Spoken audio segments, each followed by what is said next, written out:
So in this video, I'm going to take you through a simple maintenance oil change on a Volvo Penta Kad44. This is the same for the Kad43, 42, 32, generally any Volvo Penta engines is kind of the same.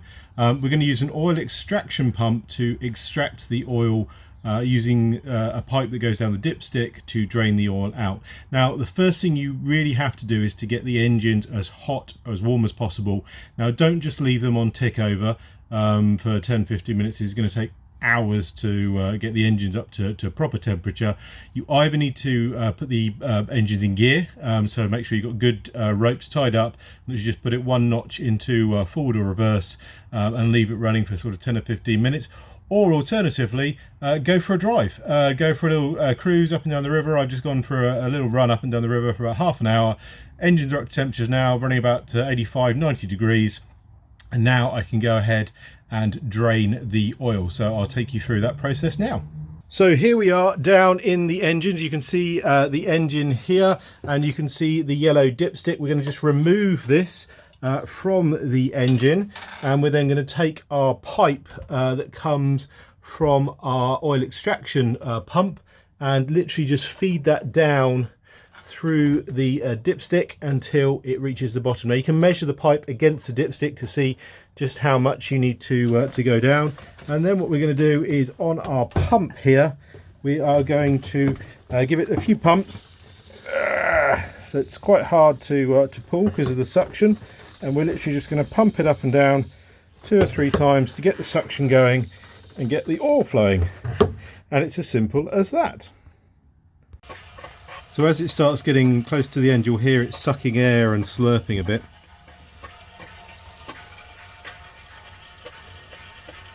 As it's sucking the last bits out, just take the tube out and reposition it. Just jiggle it about a bit to make sure you're getting all of the oil out. Give it a few more pumps. Build up the pressure again.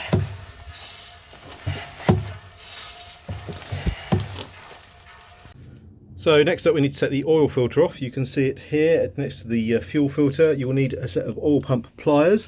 It shouldn't be too tight if it's been changed regularly. And literally we're just going to put the clamps around the bottom of it and then turn it anti-clockwise.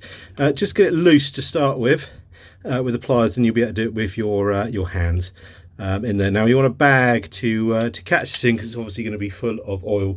So I'll get a bag now and stick that underneath. So now that we've loosened off the filter, you want to get a nice strong bag, plastic bag. You can use a carrier bag, but you really want something nice and thick, like a rubble sack. It's quite good to get a clear one, and we're just going to wrap it all the way around the filter, and then just loosen it off by hand, just let it drop into the bag, and that way we'll kind of control as much mess and dripping as we can from getting in the boat, because obviously it's going to be full of oil. So I'm just literally doing this by my fingers and my hands, one-handed in the bag. It should go up in a second.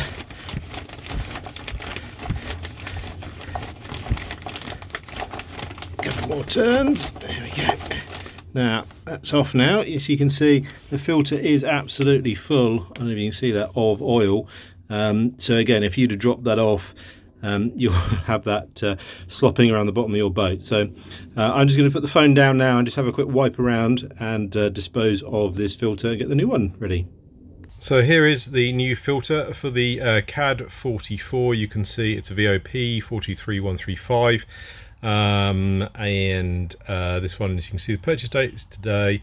Well, it wasn't actually, obviously it was picked back in October, but it was new. Now what we want to do, because this filter goes on upside down, what we really want to do is try and fill it with oil like the old one before we put it on. And we also want to make sure that we just put a little bit of oil around this seal here to get a really nice mating on there. You also want to check that that seal has come off with the old filter, and isn't just stuck up against the oil filter housing. So make sure that that rubber seal is on the old filter in the bag as you took it off.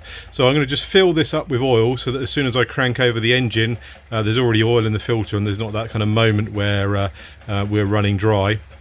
And then it's simply just a case of reversing the removal steps to put the filter back on. So I'll do that now. Right, so we've got the new filter. It's full of oil, and I've just literally wiped a bit of oil around the top.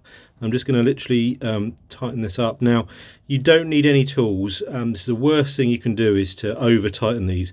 It literally just wants to be finger or hand tight on there. So just do it up with your hand. You don't have to be a muscle man, or do it really tight. You just want it to bed in. That's it. We've done a complete oil change, well, oil filter. Now we need to fill up with oil. So now it's just a case of refilling the oil. I'm using Volvo Penta VDS3. It's a 15W40, and it's recommended for these engines. There is a VDS4 and even a VDS 4.5 now, but this is what they had at the chandlery, so it's what I'm going to use. I think it's what was in the engine before, and so it's what the manufacturer recommends. I'm going to stick this 5 litres straight in there, and then I'll get the dipstick out and then put the second 5 litres in a bit slower. We've taken about 9 litres out of each of these engines, so it's going to take about a can and 3/4 probably in each. So I'll stick the first one in because I know it takes 5 litres, and then the second one we'll go a bit more steady on. So I'll chuck those in now. So everything's back together, fired it up, everything's running beautifully, and all pressure's good. So a quick simple change with the servicing, saved myself a little bit of money, and obviously got the mechanical experience now. If something does go wrong when I'm out in the water, I know exactly what to do. Thanks very much for watching. If you want more videos on boating related stuff and marine engines, and subscribe to the channel for more information. I'll catch you on the next one. Thanks.